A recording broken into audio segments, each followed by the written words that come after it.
When I told my boyfriend about my career goals, he actually laughed. Not the supportive kind of laugh, either. He leaned back on our crappy $200 IKEA couch, smirked, and said, "That's cute. But let's be real, you'll never make more than me." That one sentence burned into my brain. I had just been accepted into a new position at a small marketing firm in Austin, and I was excited. The pay wasn't great, but I saw the potential.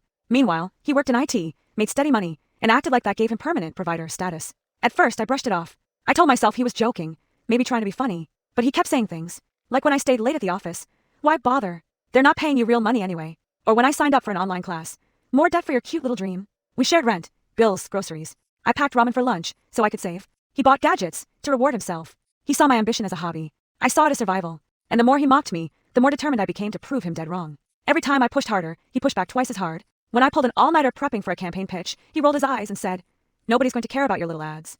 When I skipped a Friday night out to finish a certification course, he told our friends, "She's busy playing pretend CEO again." The worst part, he said it with that smug grin that made me feel like I was wasting my life. Meanwhile, I was grinding. I stayed late at the office, ate cheap microwave burritos, and lived off caffeine. I took notes on podcasts during my bus commute, filled sticky notes with strategy ideas, and literally taped them to our apartment wall. He called it clutter.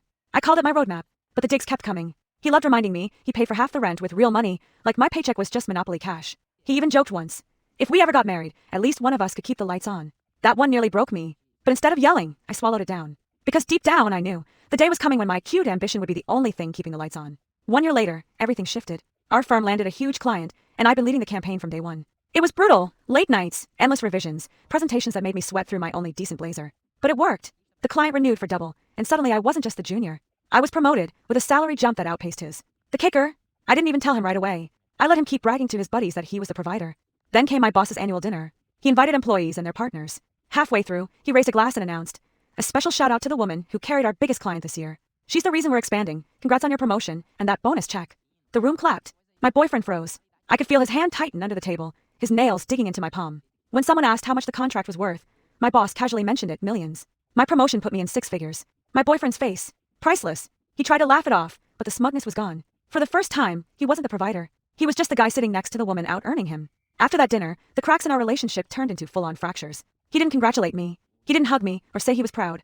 Instead, he sulked for days, slamming cabinets and making snide comments like, "Don't forget who paid the bills when you were still broke." One night, I finally snapped. "You think my ambition was cute? Cute doesn't pay rent. Cute doesn't land million-dollar clients. Cute doesn't put me in 6 figures." He didn't have a comeback. He just stared, jaw tight, because he knew I was right. Not long after, we broke up. He couldn't handle the fact that I'd become everything he mocked me for wanting. And honestly, I felt lighter the moment I walked away. Now, I live in a better apartment, one that I pay for myself. I don't have to justify my ambition, or make it small so someone else can feel big. He said my ambition was cute. But the only cute thing now? Watching a grown man choke on his own ego when reality proves him wrong.